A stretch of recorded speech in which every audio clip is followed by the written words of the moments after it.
October 1941, Sunday morning. It was the birthday of our grandfather.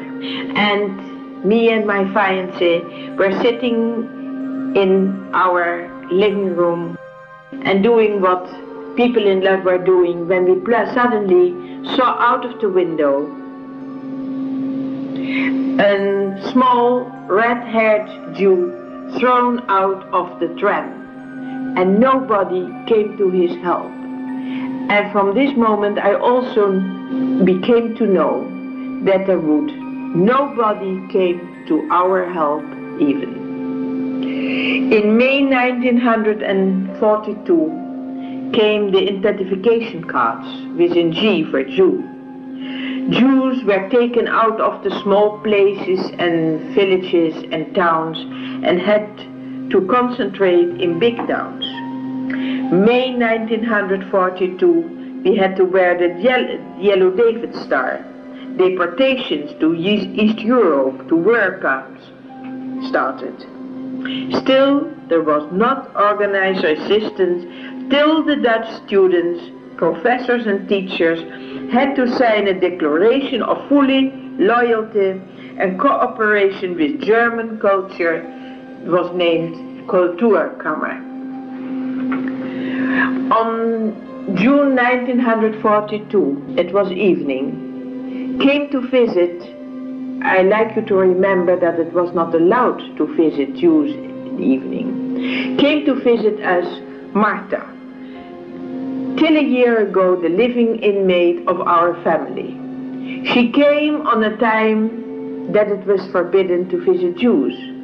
Her family had decided, she came to say, they were a very religious, Protestant, poor family, that they would have go against the Nazis and they would help us Jews. In August 1942, there came a new word in the Dutch vocabulary, and that was to dive, to duck under. My parents-in-law went to the eldest brother of Martha, who was living in a town outside Rotterdam with 5 small children who didn't know that there were people living in the attic room above. My parents-in-law had to sit still the whole day in this attic room with house shoes on. It was not possible to use a water closet, and that was terrible living. We, after a lot of addresses, came at the parents of Martha. We that have been my parents-in-law, who couldn't hide anymore at the place I told you before, my mother and me. We were sitting and sleeping in a small room, 3 grown-up persons with a young girl. We could never go outdoors. We had no any knowledge or connection with the world.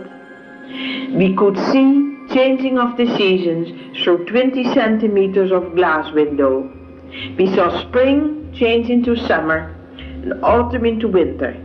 And the only difference was the color of leaves high on the trees, because you could not see the children, the women, the men going to the work in the street.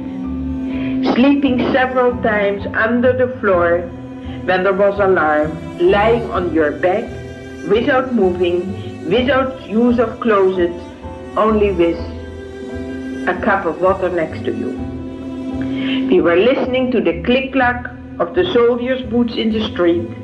Stopping of a car was a treat, not to your freedom, but to your life. And slowly, slowly, came there a change in the balance of the personal connection with your safekeeper and yourself.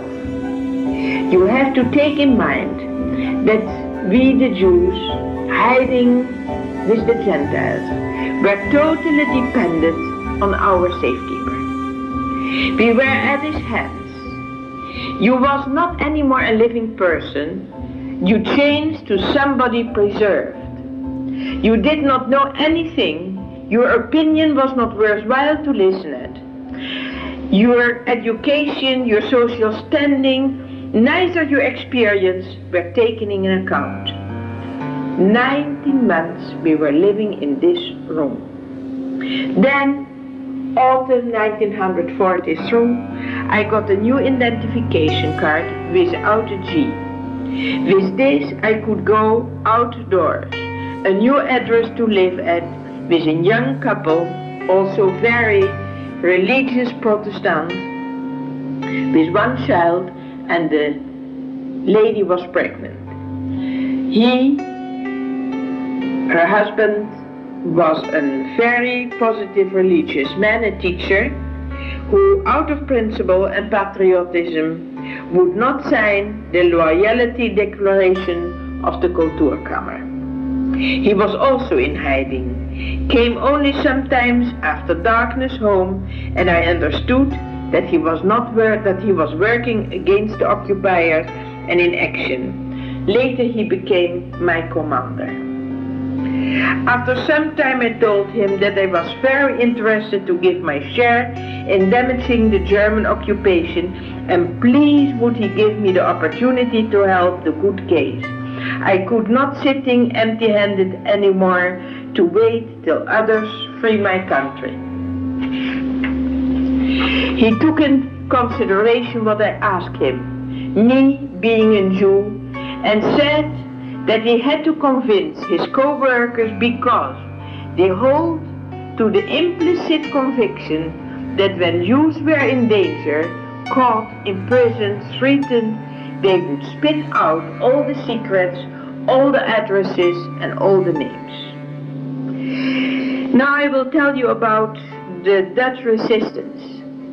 This organization, where I became a member of, has been an official organization. There were a lot of small, over the country scattered groups of religious or political principles, not organized in a roof organization. The Dutch Resistance Organization had its head office in London, where Prince Bernhard, husband of former Queen Juliana, was staff commander.